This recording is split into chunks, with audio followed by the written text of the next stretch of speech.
그러면 다 같이 자리에 일어서셔서 묵상으로 기도하심으로 2020년 3월 29일 주일 예배를 하나님 앞에 드리겠습니다.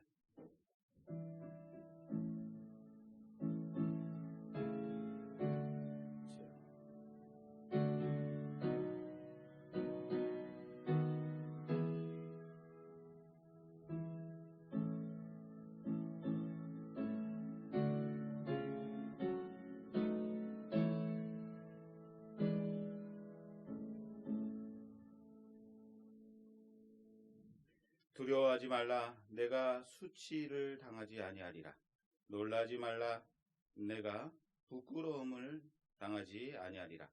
내가 내 젊었을 때의 수치를 잊겠고 과부 때의 치욕을 다시 기억함이 없으리니 이는 너를 지으신 이가 내 남편이시라.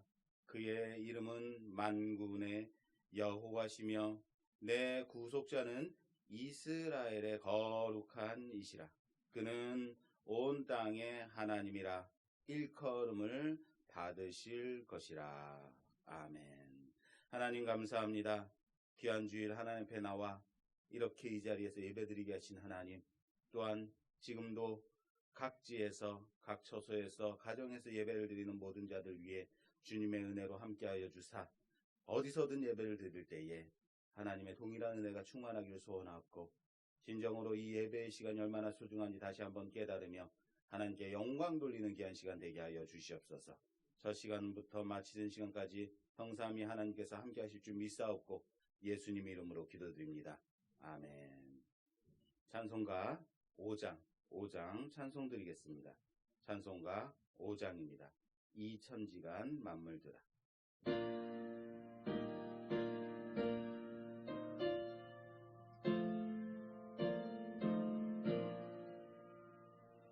이 천지간 만물들아 복 주시는 주 여호와 전능성부 성자 성령 찬송하고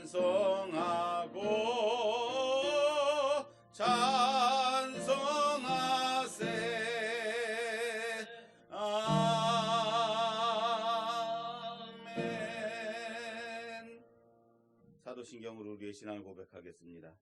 전능하사 천지를 만드신 하나님 아버지를 내가 믿사오며 그 외아들 우리 주 예수 그리스도를 믿사오니 이는 성령으로 잉태하사 동정녀 마리아에게 나시고 본디오 빌라도에게 고난을 받으사 십자가에 못 박혀 죽으시고 장사한 지 사흘 만에 죽은 자 가운데서 다시 살아나시며 하늘에 오르사 전능하신 하나님 우편에 앉아 계시다가 저리로서 산자와 죽은 자를 심판하러 오시리라. 성령을 믿사오며 거룩한 공예와 성도가 서로 통하는 것과 죄를 사해 주시는 것과 몸이 다시 사는 것과 영원히 사는 것을 믿사옵나이다. 아멘. 자리에 앉으셔서 성시교독하겠습니다. 성시교독 교독문 128번 교독문 128번 사순절 5번째 교독문입니다. 주보를 참조해 주시기 바랍니다.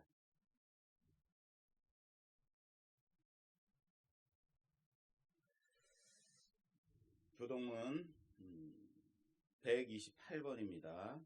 천천히 목소리를 맞춰서 교독하겠습니다. 나의 영혼이 잠잠히 하나님만 바라며 나의 구원이 그에게서 나오는도다. 오직 그만이 나의 반석이시요 나의 구원이시요 나의 요새시니 내가 흔들리지 아니하리로다. 넘어지는 담과 흔들리는 울타리 같이 사람을 죽이려고 너희가 일제히 공격하기를 언제까지 하려느냐. 그들이 그를 높이 떨어뜨립니다.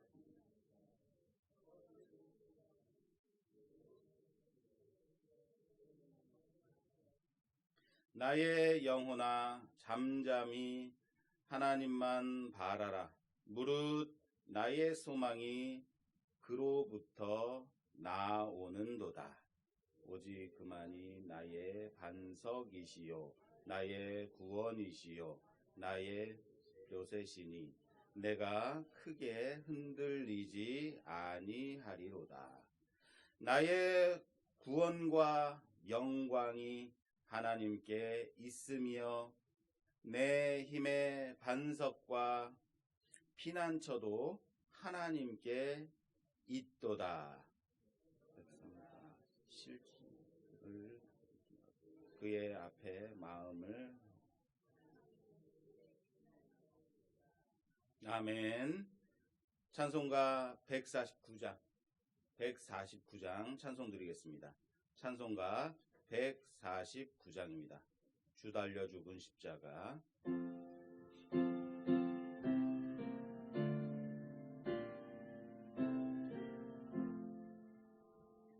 주 달려 죽은 십자가 우리가 생각할 때에 세상에 속한 욕심을 헛된 줄 알고 버리네. 죽으신 구주밖에는 자랑을 말게 하소서. 보혈의 공로히 교만한 마음을 버리네. 교만한 마음을 못 박힌 손발 보니 박힌 손발 보 큰 잡이 나타내셨네. 큰 잡이 나타내셔. 가시로 만든 면류관 가시로 만든 면류 우리를 위해 쓰셨네. 우리를 위해 쓰셔. 온 세상 만물 가져도 온 세상 만물 가져 주네 못 따갑겠네. 문에 못 따갑게. 놀라운 사랑 받은 나 놀라운 사랑 받은 몸으로 재물 삼겠네. 아멘. 몸으로 재물 삼겠네. 아멘.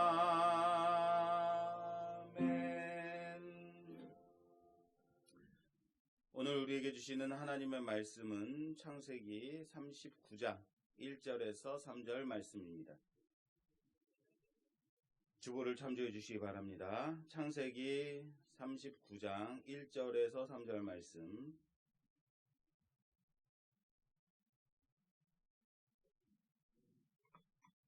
찾으신 줄 알고 제가 봉독해 올리겠습니다. 요셉이 이끌려 애굽에 내려가매 바로의 신하 친위대장 애굽 사람 보디발이 그를 그리로 데려간 이스마엘 사람의 손에서 요셉을 산이라. 여호와께서 요셉과 함께 하심으로 그가 형통한 자가 되어 그의 주인 애굽 사람의 집에 있으니 그의 주인이 여호와께서 그와 함께 하심을 보며 또 여호와께서 그의 범사에 형통하게 하심을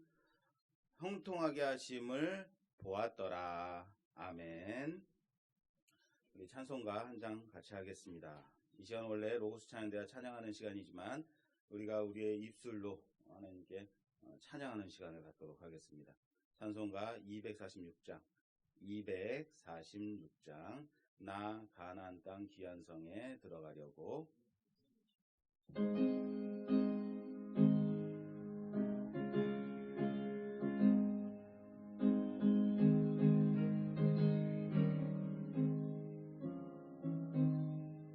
나 가나안 귀한 성에 들어가려고 내 무거운 짐 벗어버렸네.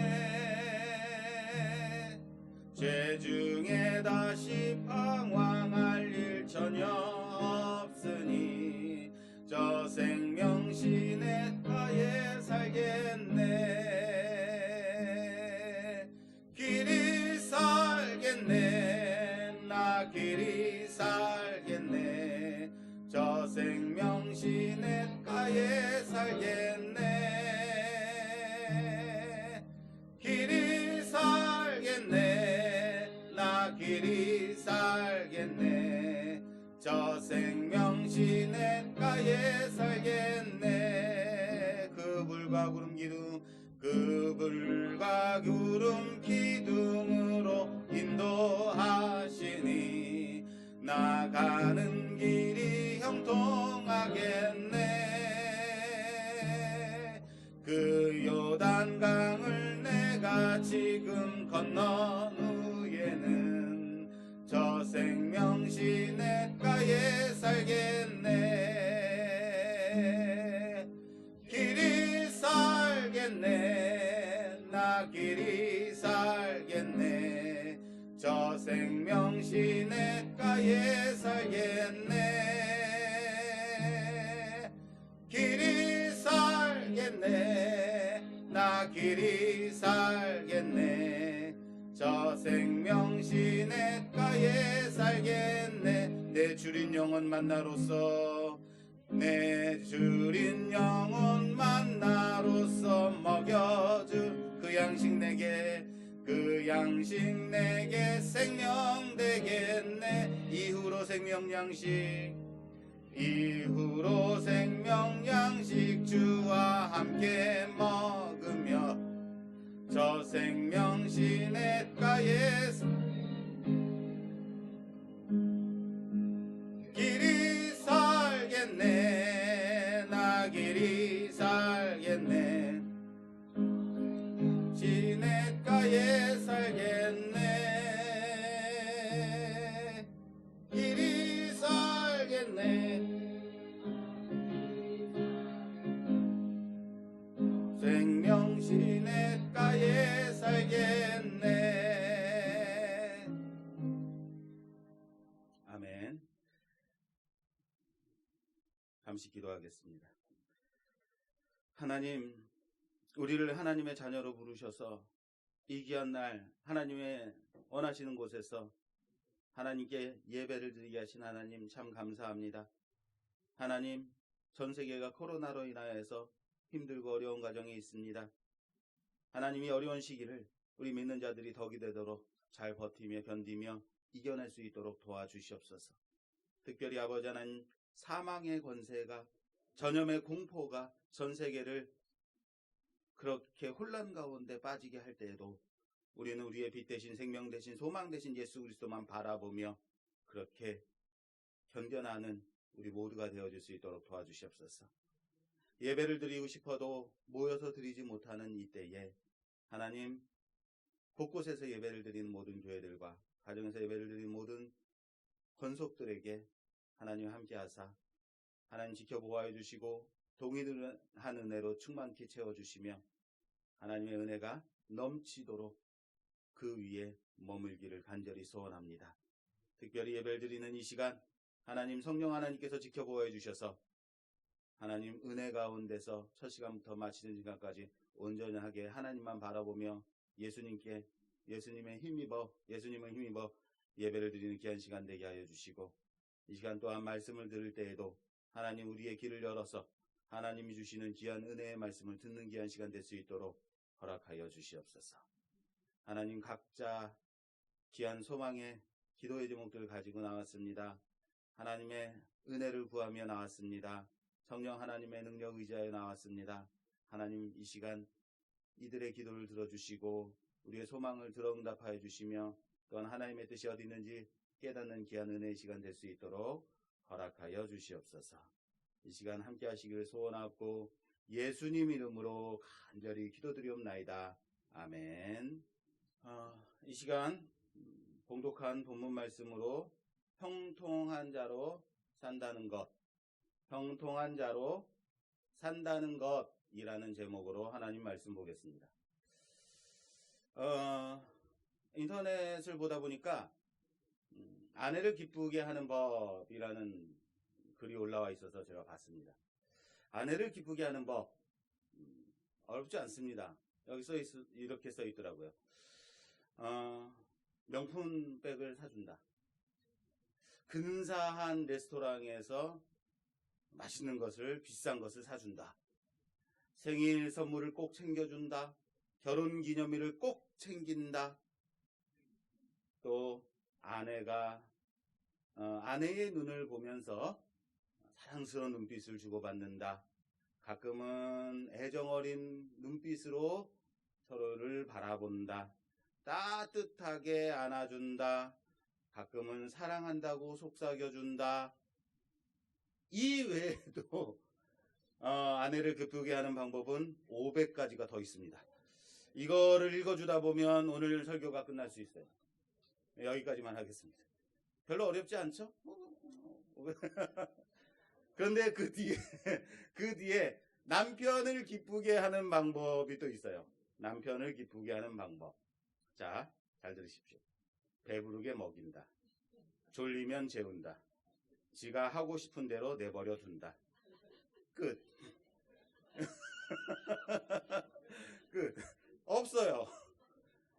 네, 배부르게 먹이고 재우고 하고 싶은 대로 내버려 두는 거. 이게 남편을 기쁘게 하는 방법이랍니다. 자, 우스갯소리지만 이게 저한테 아주 매우 공감이 되더라라는 거예요. 아, 맞다.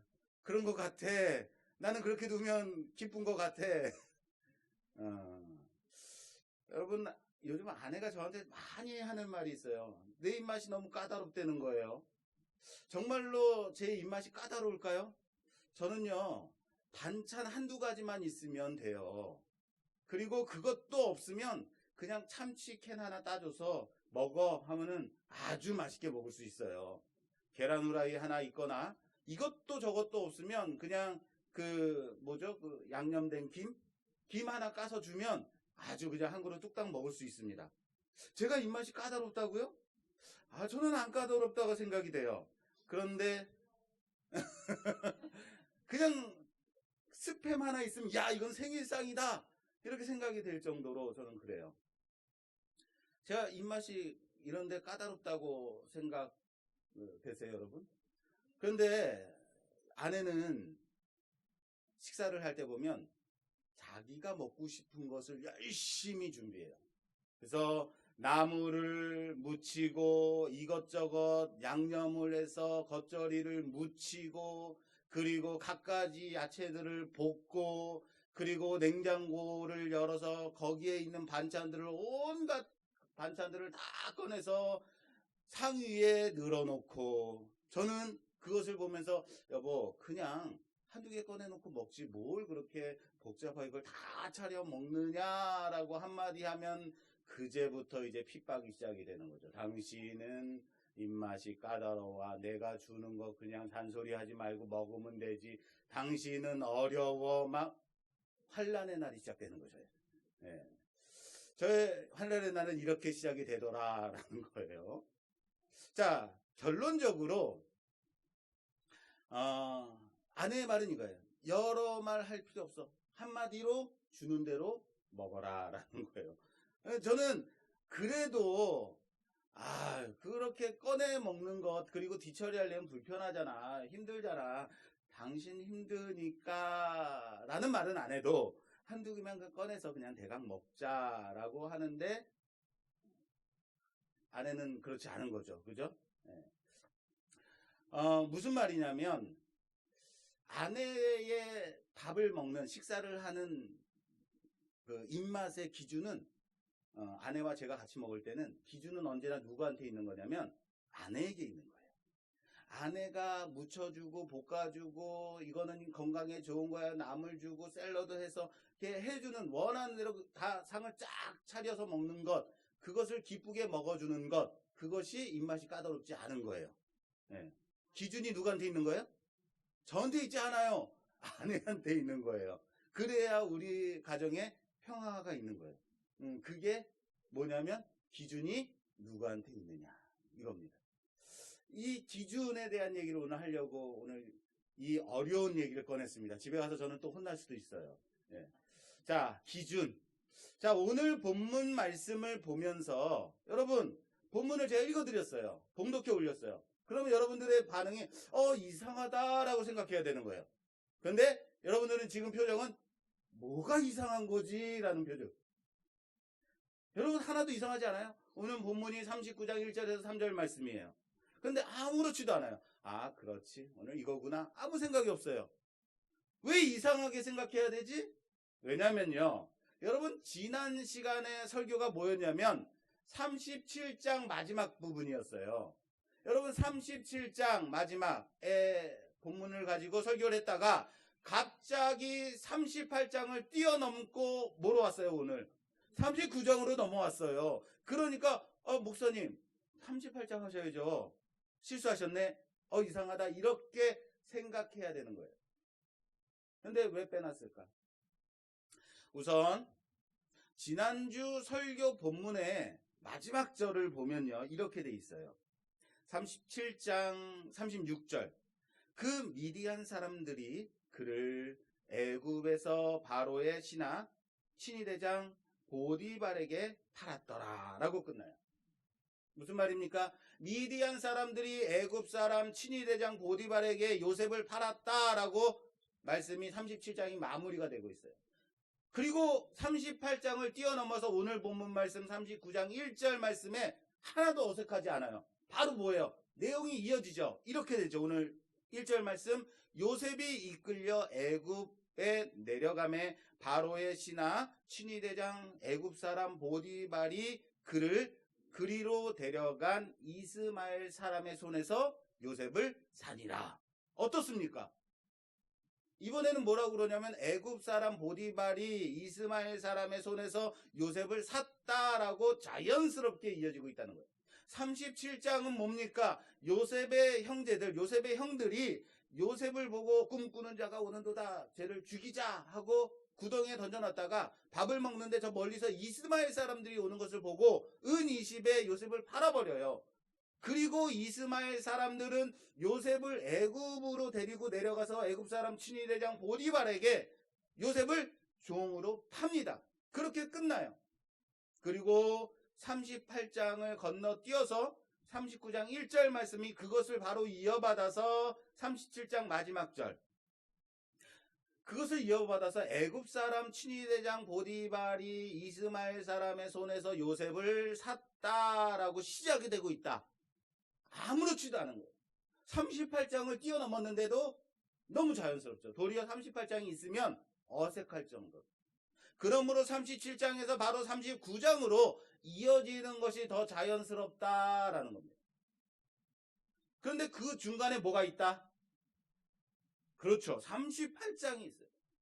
38장이 있어서 이 38장이 무슨 내용인가 우리가 좀 살펴봐야 되겠죠.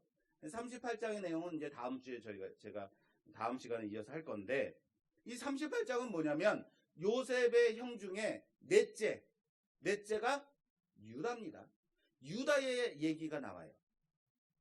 이런 걸 뜬금없다라고 하는 거죠. 갑자기 요셉이 애굽으로 팔렸고 그리고 요셉이 팔려간 애굽 사람 그 보디발의 집에서부터 시작이 되는데 그 사이에 넷째 형 유다의 일이 나온다 이거. 뜬금없이 유다가 나와요. 유다가 아들 셋이 있었는데 다말이라는 며느리를 들여서 첫째를 장가를 보내요. 첫째를 장가를 보냈는데 큰아들이 죽어요. 그래서 둘째도 그 다음에 둘째도 죽고 그래서 야 이거 큰일 났다 셋째도 죽겠구나 하고는 셋째가 아직 어리니까 셋째가 자라면 야 며느리 다말아 내가 너에게 아들을 낳게 해주마 라고 약속하고는 셋째를 주지 않아요. 그리고 다말을 속인 거죠. 그랬더니 다말이 유다를 속여서 며느리 다말이 유다와 동침을 해요. 시아버지와. 그래서 아들을 낳아요. 시아버지의 아들을 낳는 말도 안 되는 소위 아침 막장 드라마 같은 내용이 몇 장이다? 38장에 나와요. 근데 그 사건이 어디에 있다고요?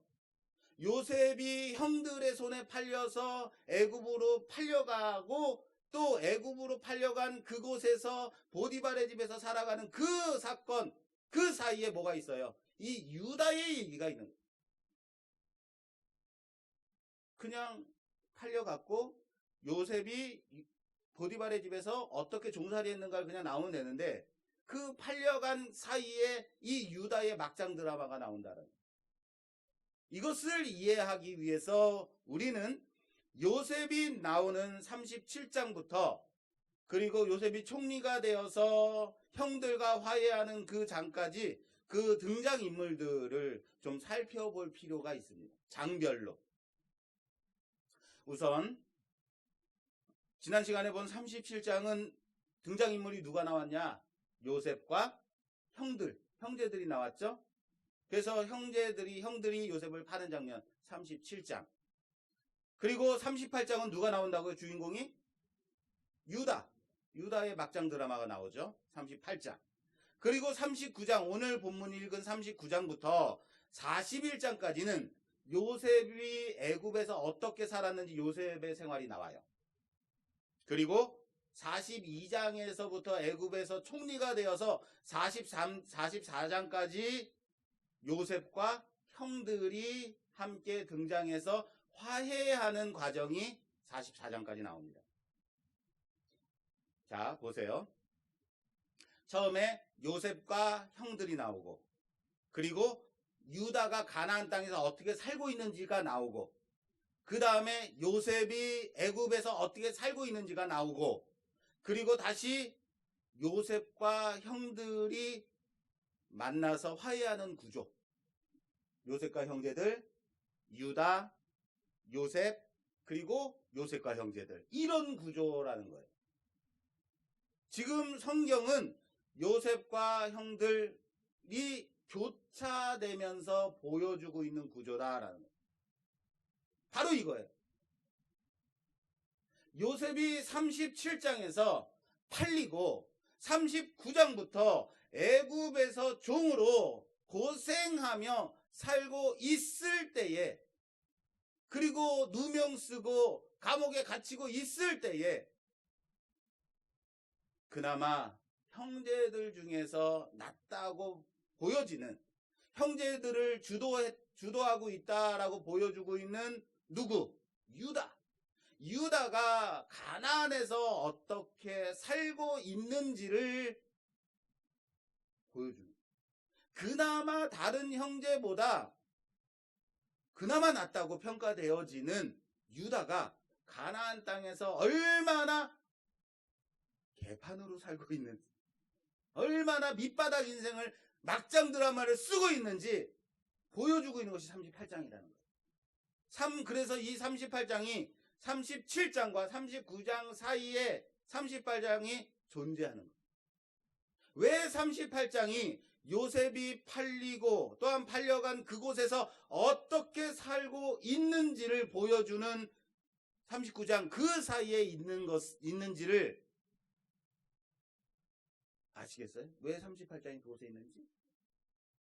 팔려간 요셉이 애굽 땅에서 완전히 밑바닥 인생을 종으로서 살고 있었음에도 불구하고 그 종으로 밑바닥 인생을 살고 있음에도 불구하고 요셉을 성경은 형통한 자로 살았다라고 말하고 있는 반면에 가나안 땅에서 아버지의 집에서 등 따시게 살고 있는 형들은 집에서 대우받으며 그렇게 살고 있는 형들은 가나안에서 얼마나 신앙의 밑바닥을 기고 있었는지를 비교하면서 보여주고 있는 것이 38장과 39장.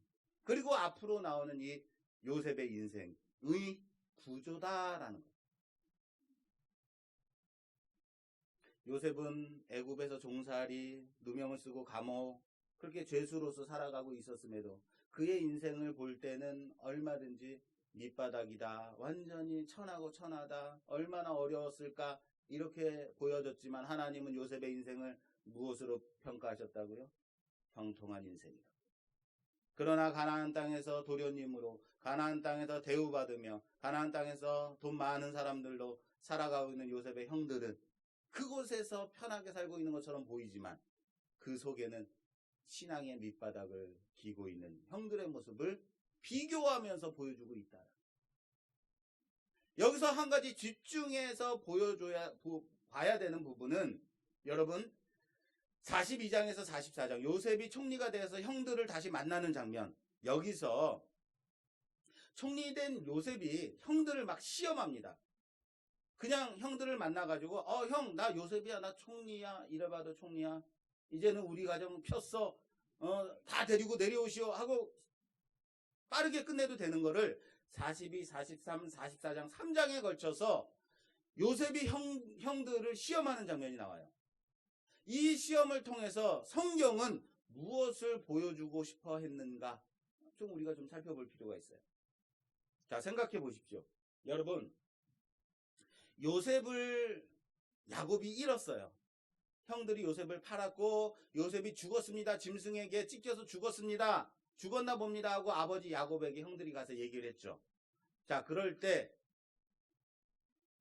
요셉에게 동생이 있어요. 누구죠? 베냐민.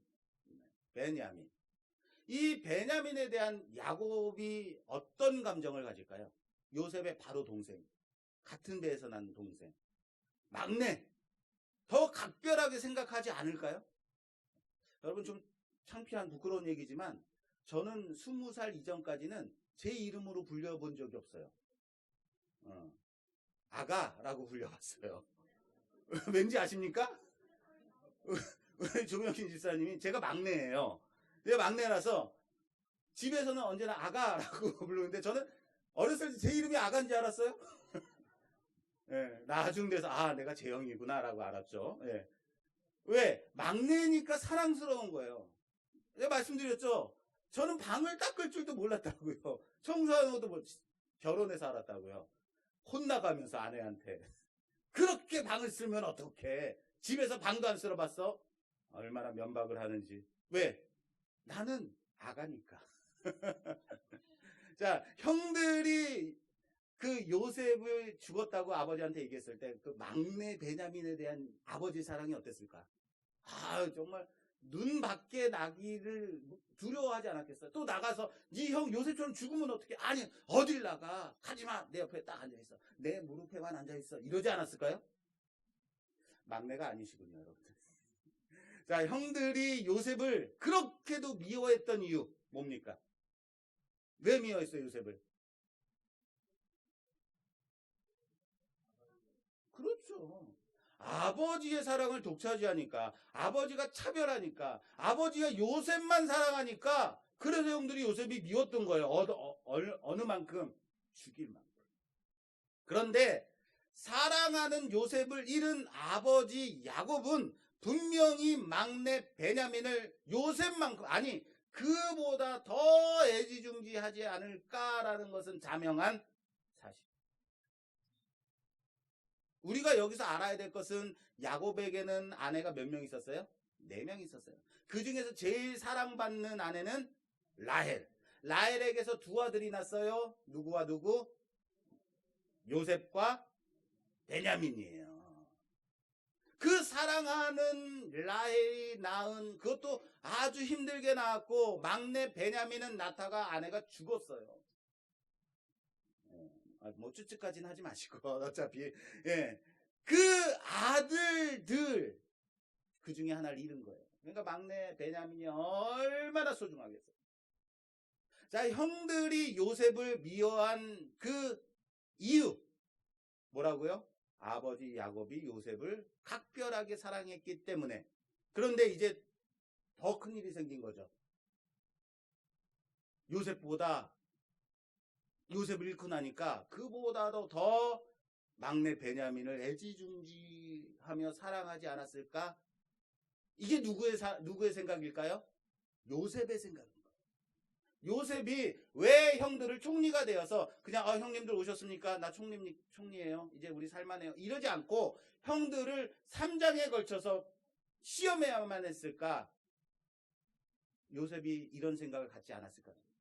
내가 아버지의 사랑을 받으니까 내가 미움받아서 내가 이렇게 나를 죽일 만큼, 그래서 팔 만큼 나를 미워했는데 내 동생 베냐민은 어떻게 됐을까? 형들이 요셉을 나를 미워했던 그 이상으로 베냐민을 미워하지 않았어. 이미 베냐민을 죽인 거 아니야? 라는 합리적 의심을 할 수밖에 없었을 거라는 거예요. 그래서 요셉은 형들이 그동안 얼마나 변화돼요. 우선 첫째, 베냐민이 살아있는 것. 그리고 형들이 베냐민을 핍박하지 않았는가. 도리어 형들이 얼마나 변화됐는가, 얼마나 성숙했는가를 봐야만 하는 이유가 있었습니다. 그래서 42장부터 44장까지 형들을 시험하고 있는 거예요. 그런데 이것을 통해서 하나님의 말씀, 성경은 실력이 없었던 요셉이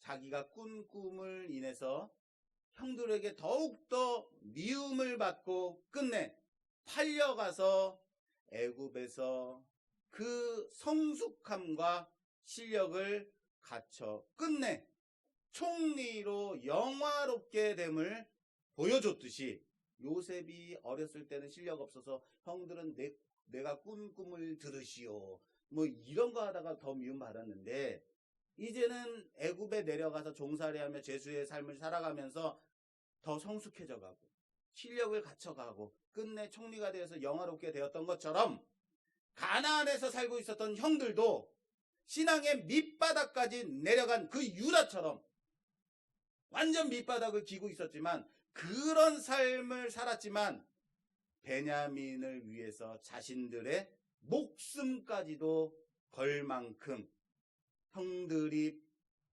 변화되었습니다. 성숙해졌음을, 하나의 가족 공동체가 되었음을 보여주고 있다라는 거예요. 왜 이것이 필요하냐면, 여러분 생각해 보십시오. 아브라함에게 아들이 둘이 있었어요. 첫째는 이스마엘, 둘째는 이삭. 그런데 첫째 이스마엘과 둘째 이삭은 어때요? 첫째는 서자죠. 그리고 둘째, 진짜로 사라를 통해서 낳은 아들은 이삭이죠. 그리고 이스마엘과 이삭은 어떻게 됐어요? 나중에 완전히 갈라져서 다른 민족이 됐어요. 자, 두 번째, 야곱에게 아들이 몇 명 있었어요? 아니요, 야곱이 아니죠. 이삭에게 아들이 몇 명 있었어요? 둘이 있었어요. 에서와 야곱. 한 배에서 났어요. 그럼에도 불구하고 이 둘이 나중에 어떻게 돼요? 예.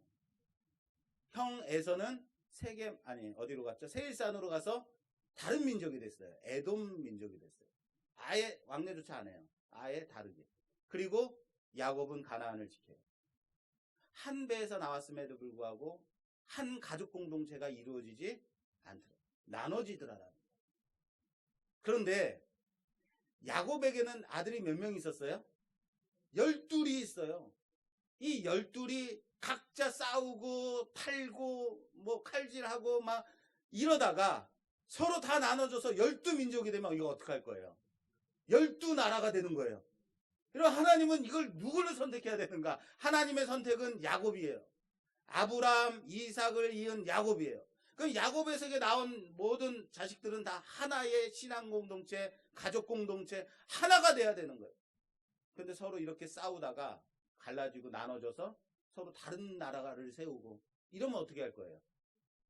성경이 보여주고 싶은 것이 이겁니다. 야곱의 아들을 통해서 야곱의 아들들이 서로 싸우고 이렇게 실력이 없고 성숙하지 않을 때는 서로 간에 죽이려고 하고 했지만, 그럼에도 불구하고 이들이 성숙해져서 끝내 무엇을 이루었다?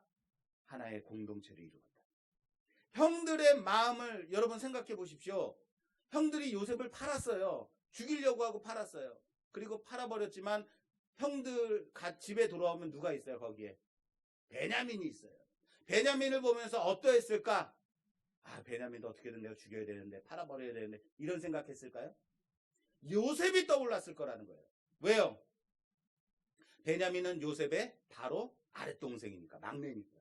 그리고 야곱이 그렇게도 사랑했던 아내 라헬의 아들이니까.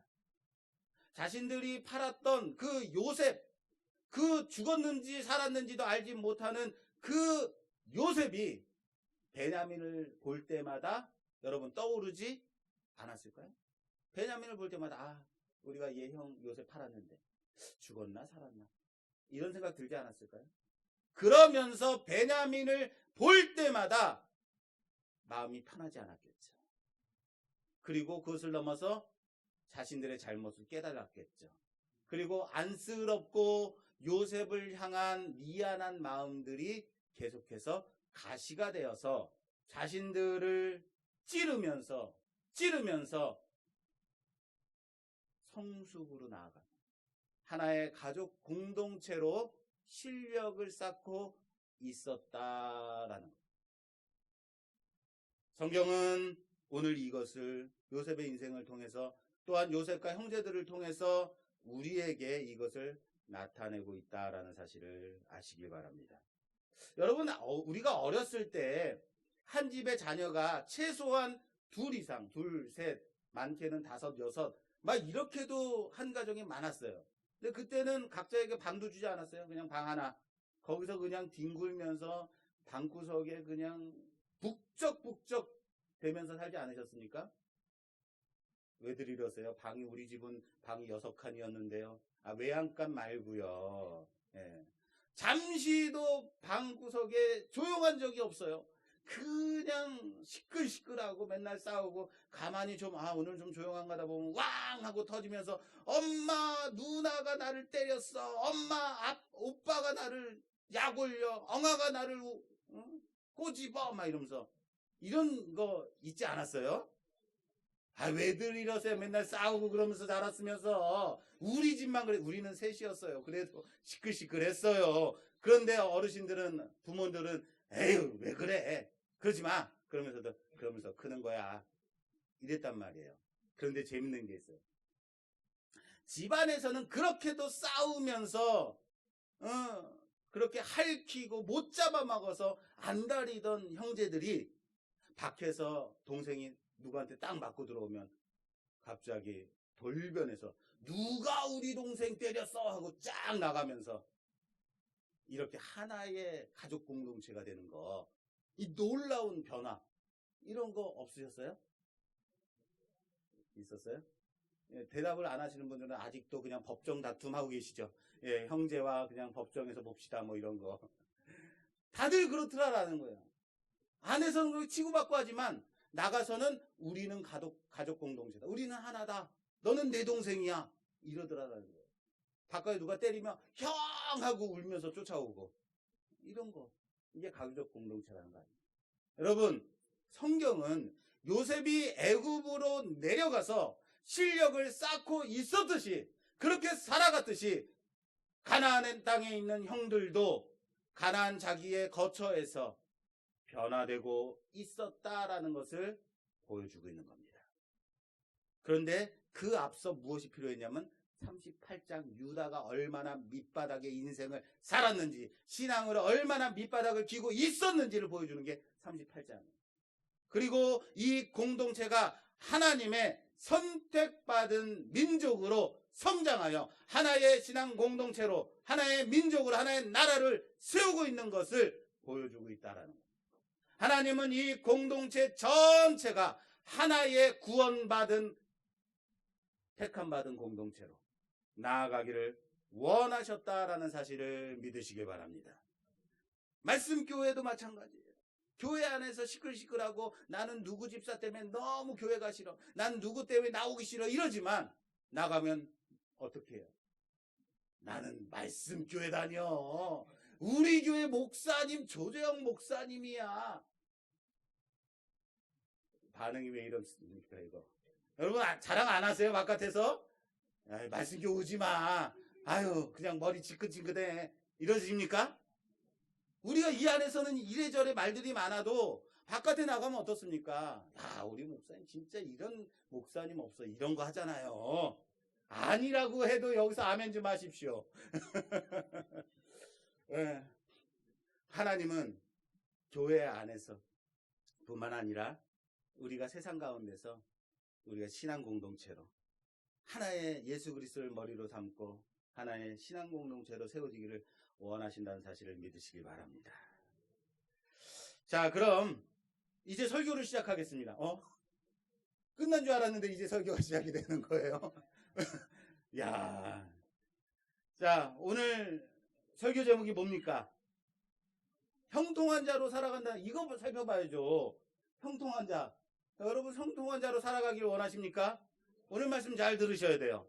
오늘 2절 말씀 이렇게 되죠. 여호와께서 요셉과 함께 하심으로 그가 형통한 자가 되어 그의 주인 애굽 사람 집에 있으니 그의 주인이 여호와께서 그와 함께 하심을 보며 또 여호와께서 그의 범사에 형통하게 하심을 보았더라. 할렐루야. 예, 제가 설교가 길어진다고 섭섭하게 생각하지 마십시오. 이제부터 시작입니다. 자, 형통한 자가 되어 형통하게 하심을 보았다라고 2절 3절을 통해서 축약한다면 형통한 자가 되어 형통하게 하심을 보았다라고 말씀하고 있어요. 요셉은 주인의 아내의 그 거짓 고변에 빠져서 또 주인에 의해서 주인의 아내에 의해서 누명을 쓰고 감옥에 갇히게 됩니다. 그리고 그 감옥에 있었던 요셉의 모습은 39장 23절 말씀에 잘 나와 있어요. 간수장은 그의 손에 맡긴 것을 무엇이든지 살펴보지 아니하였으니 이는 여호와께서 요셉과 함께 하심이라. 여호와께서 그를 범사에 형통하게 하셨더라. 할렐루야. 여호와께서 그를 범사에 형통하게 하셨더라. 여호와께서 범사에 그를 형통하게 하셨더라. 믿으십니까? 그렇게 살길 원하십니까? 네. 그가 감옥에 갇혔을 때도 여호와께서는 요셉을 범사에 형통하게 하셨다라는 거예요. 부잣집 도련님이었어요. 요셉은 존귀한 자였어요. 사랑받는 자였어요. 그런데 하루아침에 애굽 사람의 종으로 팔려서 종살이를 하는 거예요. 그런데 성경이 그 종살이하는 과정을, 그 종살이하는 모습을 뭐라고 표현하고 있다고요? 하나님이 그를 형통하게 하셨다라고 말하고 있어요. 그는 열심히 일했습니다. 성실하게 정직하게 일했습니다. 그런데 그는 정직하게 살았음에도 불구하고 누명을 쓰고 감옥에 갇히게 됩니다. 그런데 성경은, 하나님의 말씀은 감옥에 갇힌 요셉을 뭐라고 하고 있다고요? 하나님 여호와께서 그를 범사에 형통하게 하셨다. 이것이 형통함이라는 거예요. 여러분 이해되십니까?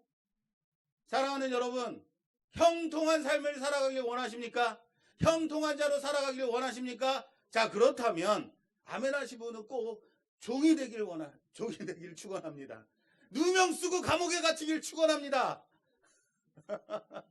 이거 어떻게 이해되는 거예요? 아니, 남의 집에 인신매매 당해가지고 저기 섬에 가가지고 새우잡이 어선에 팔려가지고 그러기 있는데 하나님이 김집사와 함께 하심으로 범사에 형통하게 하시니라. 그리고 새우를 막 까고 있어요. 이거 어떻게 하실 거예요? 누명 쓰고 감옥에 갇혀서 그러고 있는데 하나님이 박집사를 형통케 하셨다. 이거 어떻게 할 거냐고요? 어떻게 이해돼요? 이겁니다. 우리가 좀 여기서 이제 기준이 필요한 거예요. 여러분, 선지자 중에서 가장 위대한 선지자가 누구라고 생각하십니까? 가장 큰 선지자가 누구라고 생각하세요? 불의 선지자 엘리야입니까? 아니면 그 엘리야를 이은 정말 대단한 능력의 선지자 엘리사라고 생각합니까? 아니면 예레미야, 이사야, 과연 누가 가장 큰 선지자라고 생각하세요? 성경에서는요, 다음 사람이 가장 큰 선지자다, 가장 위대한 선지자라고 말하고 있습니다. 누가복음 7장 28절 예수님께서 말씀하십니다. 내가 너희에게 말하노니 여자가 낳은 자 중에 요한보다 큰 자가 없도다. 뭐라고요? 여자가 낳은 중에 요한보다 큰 자, 세례 요한을 말하는 거예요.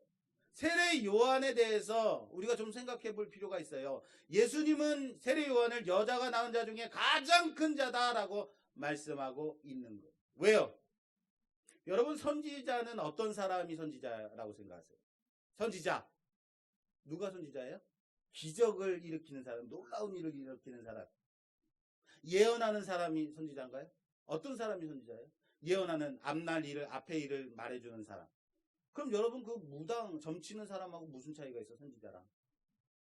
선지자는요, 선지자의 사명은 하나님의 계시를 전하는 자. 다 따라서 합시다. 선지자는 하나님의 계시를 전하는 자. 하나님의 계시가 뭡니까? 하나님의 뜻이 무엇일까요? 구약부터 계속해서 하나님의 그 계시는 무엇이었냐면, 선지자들을 통해서 전하셨던 하나님의 계시의 말씀은 메시아의 오심이에요.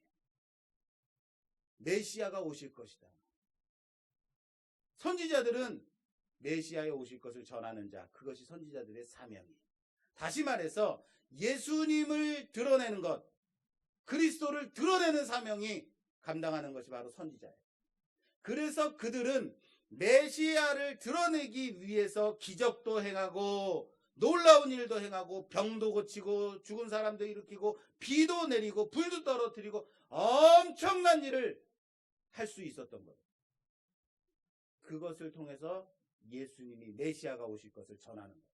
저 심하게 얘기해서 선지자들은 단지 메시아를 드러내기 위한 하나의 도구에 지나지 않았다라는 거예요. 그러므로 선지자들의 그 소망, 선지자들이 꿈꾸는 것은 무엇이냐면 자신이 드러내는, 자신이 계시하는 이 메시아가 누구냐, 언제 오실 것이냐, 자신도 그 메시아를 고대하며 소망하고 있었던 자들, 누구요? 선지자예요.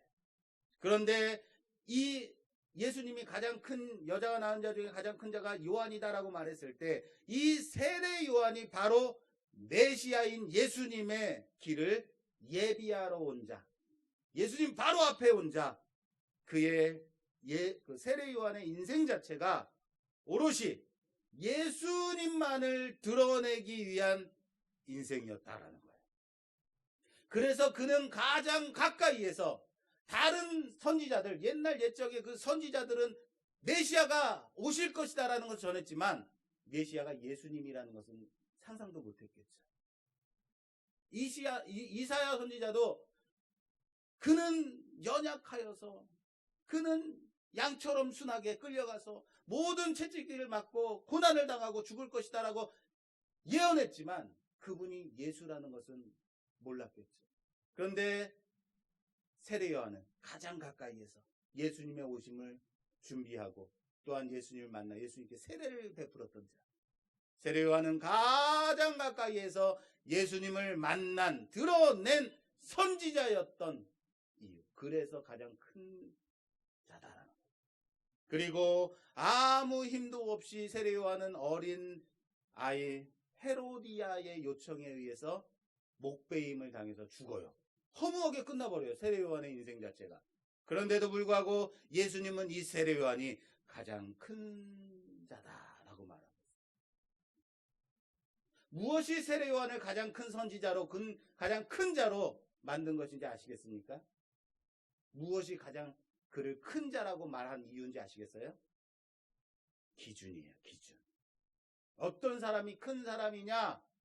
우리의 기준은 큰 위대한 선지자는 엄청난 기적을 행한 자, 놀라운 일을 행한 자, 초월적인 일을 하고 죽은 사람을 일으킨 자, 무시무시한 예언을 한 자, 그런 선지자가 큰 선지자라고 생각하죠. 대단한 사람이라 생각하죠. 하나님의 기준은 다르다라는 사실을 믿으시기 바랍니다. 뭐라고요? 하나님의 기준은 다르다고요. 이런 거죠. 저의 식사의 기준은 그냥 간단하게 대강 먹는 거, 내가 좋아하는 거 한두 개만 꺼내 먹는 거. 아내는 이것저것 꺼내서 잔뜩 차려서 뻑적지근하게 먹어야지 이거 잘 먹었다 말할 수 있는 거. 신선한 거 무쳐 먹어야 되는 거. 뭐예요? 기준이 다르다라는 거예요. 하나님의 선지자에 대한, 사람에 대한 기준, 누가 큰 자냐? 어떤 사람이 누가 메시아에게 가까이 있느냐? 누가 메시아인 그리스도를 온전하게 드러냈는가? 그것이 하나님의 기준, 예수님의 기준입니다. 그래서 예수님은 요한이 가장 큰 자다라고 말씀하십니다.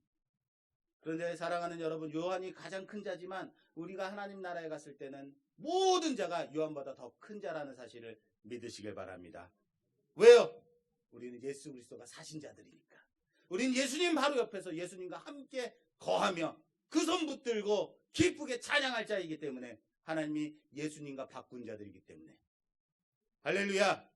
그렇게 기준이 거기에요. 기준이 예수님께 있다는 사실을 믿으시길 바랍니다. 마찬가지로, 자, 형통.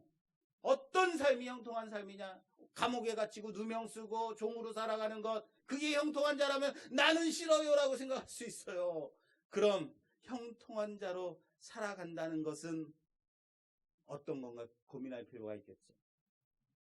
왜 요셉이 형통한 자였는가? 종이었는데, 감옥에 갇힌 죄수였는데, 형통의 기준이 명예나 재물이나 권력에 있다면 요셉은 가장 불쌍한 인생, 망한 인생이죠. 재물이 형통의 기준이 된다면 그럼 돈이 많은 사람은 모두 다 형통한 사람이죠. 권력이 형통의 기준이 된다면 권력이 있는 사람은, 대통령은 형통한 인생이죠. 명예가 형통의 기준이 된다면 명예가 있는 모든 사람은 형통한 삶을 살아간 사람이죠. 형통한 인생인 거죠. 우리는 많이 봅니다.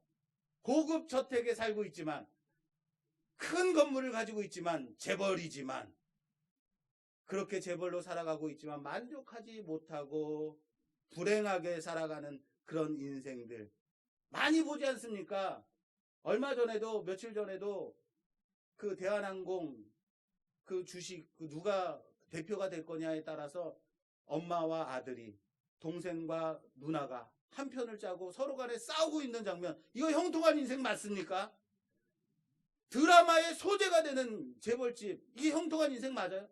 권력을 잡았음에도 불구하고 끝내 비리나 권력의 교체로 말미암아 감옥에 들어가는 그런 권력자들 우리 많이 보지 않습니까? 지금도 2명이나 들어가 있어요. 명예도 한 방에 무너져가는 거 아닙니까? 미투. 그래서 정말로 뭐 명예를 가진 사람이 한 방에 그냥 끝나버리는 거 많이 보잖아요. 물질도 권력도 명예도 형통의 결과가 아니라는 사실을 믿으시길 바랍니다. 우리는 요셉이 형통한 자로 인정받을 수 있었던 것은 바로 그가 하나님과 함께하는 사람이었기 때문입니다. 따라서 합시다. 요셉은 하나님과 함께하는 사람이었다. 그래서 그를 형통한 자다라고 말하는 거예요. 여러분, 기준이 그가 얼마나 하나님 편에 가까이 섰느냐, 그가 얼마나 하나님이 원하시는 방향에 서 있느냐라는 사실을 믿으시기 바랍니다. 그것이 형통의 기준입니다. 그래서 요셉을 종의 자리에 있을 때에도, 감옥에 갇혀 있을 때에도 하나님의 뜻이 요셉과 함께함으로 그가 형통한 사람으로 살고 있었다라고 말씀하고 있다는 사실을 믿으시기 바랍니다. 오늘 말씀의 결론입니다. 오늘 본문에서 형통의 주체가 누구냐로 되어 있는지 좀 살펴보고 싶습니다. 형통의 주체. 2절 말씀이래요. 여호와께서 요셉과 함께 하심으로 그가 형통한 자가 되어. 이거. 주어가 누굽니까? 요셉입니까? 주어가 누구예요? 여호와예요. 그렇습니다. 요셉이 아닙니다. 여호와 하나님이에요. 여호와께서 요셉과 함께 하심으로, 여호와께서 요셉과 함께 하심으로, 여호와께서 요셉과 함께 하심으로, 다시 말해 형통케 하는 주체는 요셉이 아닙니다. 형통케 하는 주체는 인간이 아니라 여호와 하나님이라는 사실을 믿으시길 바랍니다. 여호와 하나님이 우리의 인생을 형통케 하실 것을 믿으시길 바랍니다. 요셉이 형통한 자로 살아갔다는 것은 하나님이 그와 함께 하심으로 그가 형통한 자로 살아갈 수 있었다라는 거예요. 비록 그의 신분은 종의 신분이요, 그의 신분은 죄수의 신분으로 감옥에 갇혀 있을지언정, 그럼에도 불구하고 하나님은 그가 형통한 자로, 그가 형통한 자다라고 말씀하고 계시다라는 사실이에요. 왜요? 왜요? 하나님이 그와 함께 하셨기 때문에. 할렐루야.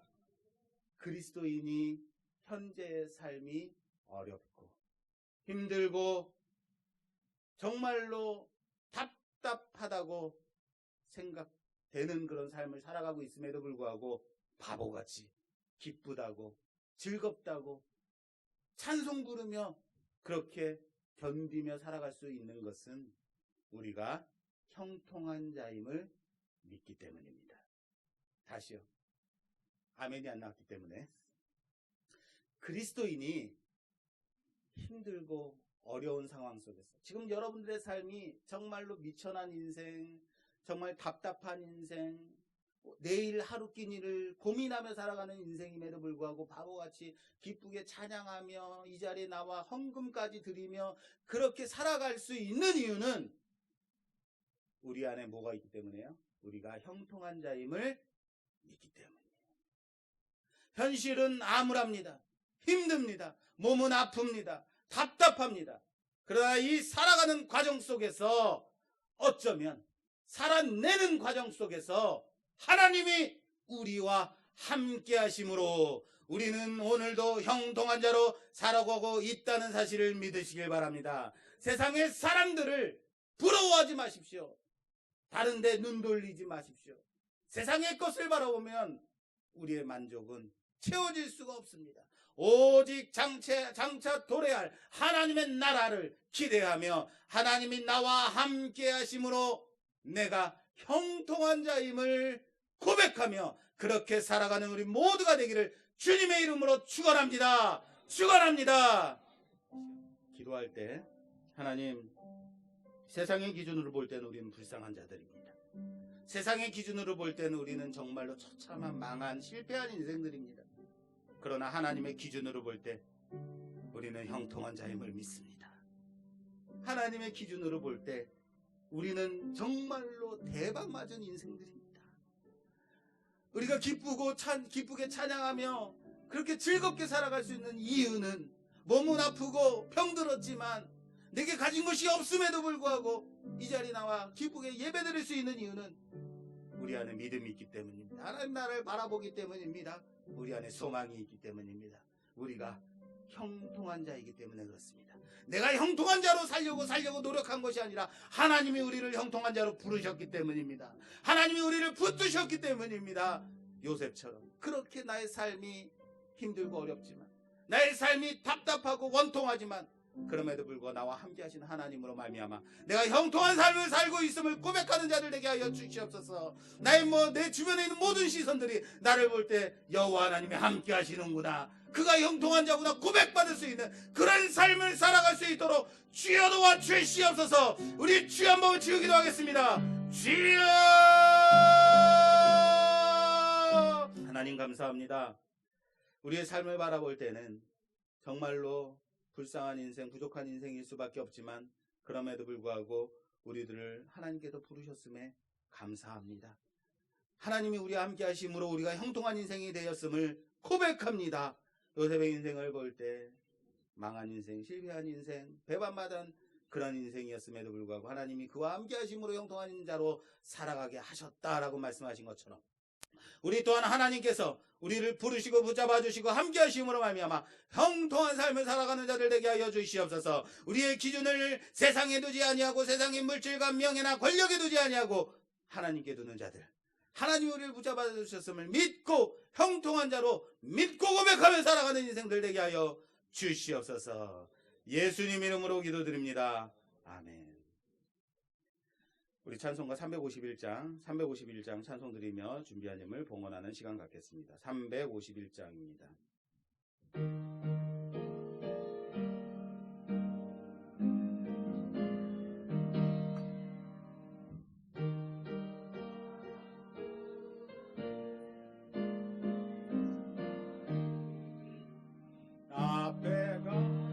주를 따라갑시다.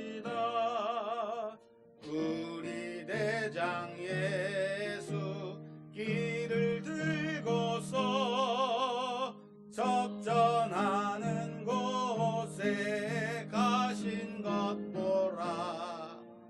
믿는 사람들은 주의 큰 산이 앞서가신 주를 따라갑시다. 원수마귀 모두 쫓겨가긴. 예수 이름 듣고 겁이 납니다. 예수 이름 듣고 겁이 맘이. 우리 찬송 듣고 지옥 떨리니. 우리 찬송 듣고 지옥 떨리. 형제들아 주를 찬송합시다. 들아 주를 찬송합시다. 믿는 사람들은 주의 군산이 앞서가신 주를 따라가. 세상 나라들은 멸망당하나 세상 나라들은 멸망. 예수교회 영영왕성하리라. 예수교회 영영왕성함이. 마귀 권세감이 마귀 강세가 해치 못함은 주가 모든 교회 지키심이라.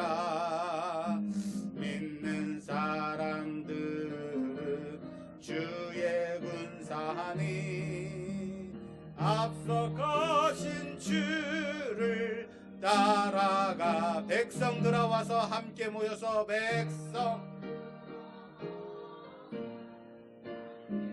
우리 모두 함께 개가 부르세. 우리 모두 함께 개가. 영원토록 영광 권세 찬송을 토록 권세 찬송. 우리 임금 주께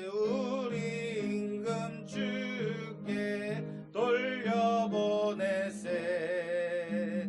믿는 사람들은 주의 군산이 앞에 가신 주를 따라갑시다.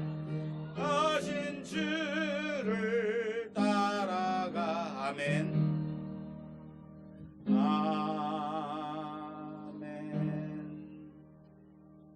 교회 소식 먼저 전하겠습니다. 다음 주는 교회 절기상 종려주일이며 고난주간이 시작되는 주일입니다. 우리 교회는 다음 주 4월 5일부터 정상적으로 예배를 드리려고 계획하고 있습니다. 정상적으로 예배를 함께 모여서 예배를 드릴 수 있도록 여러분들께서 이번 주간 내에 코로나가 좀 잠잠해지고 종식될 수 있도록 위해서 기도해 주시기 바라며, 아직 그 코로나가 어떻게 될지 몰라서 제가 정식적으로 예배를 드린다 생각하시면 되지만, 혹시 차질이 생기면 여러분께 개별적으로 문자를 드려서 안내해 드리도록 하겠습니다.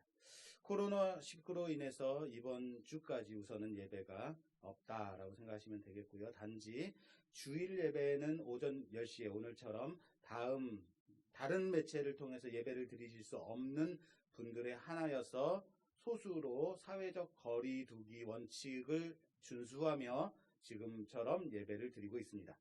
본 예배는 예배 전체 영상을 유튜브로 오늘 오후 1시 전후로 하여서 업로드하여서 각 가정에서 예배를 1시에 드리실 수 있도록 성도들께 영상으로 예배를 드리실 수 있도록 준비를 합니다. 유튜브에서 우리 교회 예배를 검색하실 때는 전체 영상뿐만 아니라 설교 영상이나 특송, 오후 찬양 예배 했던 것도 유튜브에 올라와 있습니다. 이것을 검색하길 원하시는 분들은 유튜브에서 말씀교회 조재형 목사라고 검색하시면 우리 교회가 검색됩니다. 말씀교회만 치시면 다른 교회들 나옵니다. 네. 그 중에서 당일 예배 날짜에 맞춰서 예배를 영상으로 드리시면 됩니다. 검색이 어려우신 분들을 위해서 오늘 오후 1시 업로드가 끝나면 유튜브 링크를 문자로 보내드리도록 하겠습니다. 혹시 와이파이가 없으시거나 데이터 무제한 요금제가 아니신 분들은 영상을 보시면 안 됩니다. 요금 폭탄을 맞습니다. 가정에서 예배를 드리실 때, 유튜브로 예배를 드리실 때 성도들은 다음 가정 예배 원칙에 따라서 예배를 드리는 것이 바람직합니다. 영상을 유튜브에서 재생하는 동안에는 거룩한 예배 시간으로 삼아서 첫 시간부터 마치는 시간까지 바른 자세로 예배를 드려야 합니다. 영상 예배를 재생하기 전에 교회에 나오는 마음과 옷차림 그리고 바른 몸 자세로 정결하게 준비하여서 찬송과 기도 순서에 똑같이 따라서 예배를 드리셔야 합니다. 예배를 드리는 시간 동안에는 다른 행동이나 다른 일들을 하지 않고 오롯이 예배에만 집중하셔야 온전한 예배가 될 수 있습니다. 가정에서 예배를 드리시는 성도들 중에 혹시 헌금을 하시기를 원하시는 분들은 교회 법인 계좌 0031 003-101-04 122-962 003-101-04-122-962 대한예수교장로의 말씀교회 법인 계좌로 헌금을 하시면 되겠습니다. 4월부터 예배 중에 서리 집사 대표 기도 순서를 갖기로 했었는데 코로나로 인하여서 우선 추후로 연기하도록 하겠습니다. 화장실에 보면 지금 이렇게 펌핑해서 손을 씻는 세정제가 있습니다. 우리 장용전 성도가 화장실마다 다 하나씩 비치해서 깨끗하게 손을 씻을 수 있도록 비누로 씻는 것보다 훨씬 더 잘 씻기더라고요. 여기에서 준비해 주셨습니다. 감사합니다. 우리가 예배드리는 이 모든 가정마다 하나님께서 함께 하시면 지켜보아 주실 줄 믿습니다. 또한 가정에서 예배드리는 모든 우리 사랑하는 권속들에게도 함께 하사 동일하는 날을 충만히 채워 주시옵소서.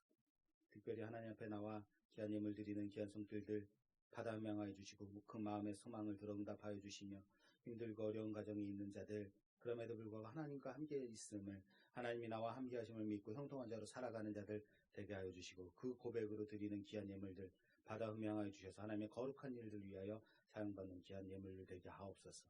선교 예물로 주정헌금으로 11조로 감사로 드린 모든 손길들을 받아 흠양하여 주사 하나님 이 모든 예물들이 하나님의 귀한 선한 역사 위하여 쓰임받는 거룩한 예물 되게 하옵소서. 예수님 이름으로 기도드립니다. 아멘. 다 같이 자리에 일어서셔서 패찬송 222장 패찬송 부르고 패찬송 드리고 축도로 예배를 마치도록 하겠습니다. 222장입니다.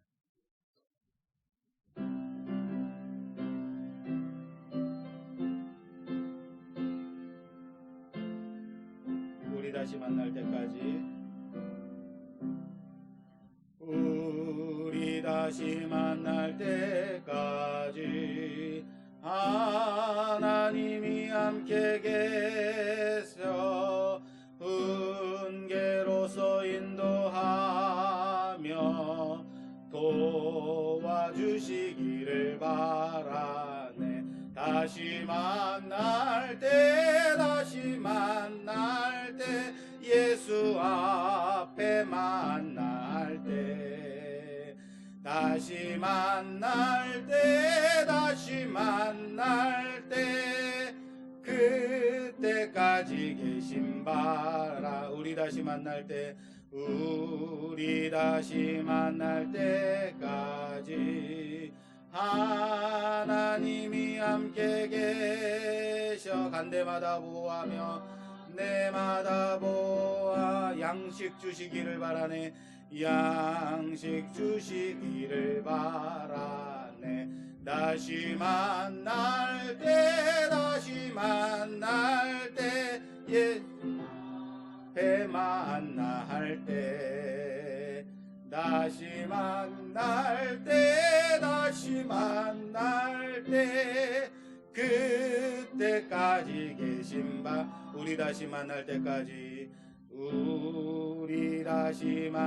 때까지 하나님이 위태한 일 면케하고 품어주시기를 바라네. 품어주시기를 바라. 다시 만날 때 예수 앞에 만날 때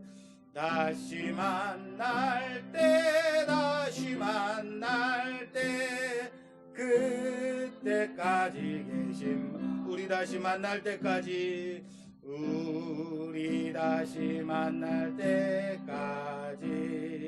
하나님이 함께 사망 권세의 기도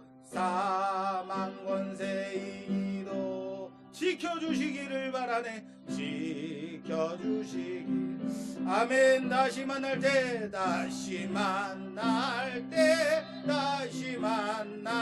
때 예수 앞에 만날 때 다시 만날 때 그때까지 계신 바라네. 기도하겠습니다. 지금은 우리 구주 예수 그리스도의 그 크신 은혜와 하나님 아버지의 놀라우신 사랑하심과 성령님의 위로교통 내주 충만하심이 나의 상황과 여건과 상관없이 하나님의 기준 삼고 그리스도와 함께 이 땅을 살아갈 때 하나님 붙들어 주심으로 형통한 자로 살아감을 믿고 끝까지 견디며 버티며 살아가겠다고 결단하는 우리 모든 성도들과 그들의 가정과 자녀와 하시는 모든 일들을 위해 지금도 각지에서 자신의 처소에서 예배를 드리는 귀한 권속들을 위해 지금으로부터 영원히 함께 계실지어다. 아멘.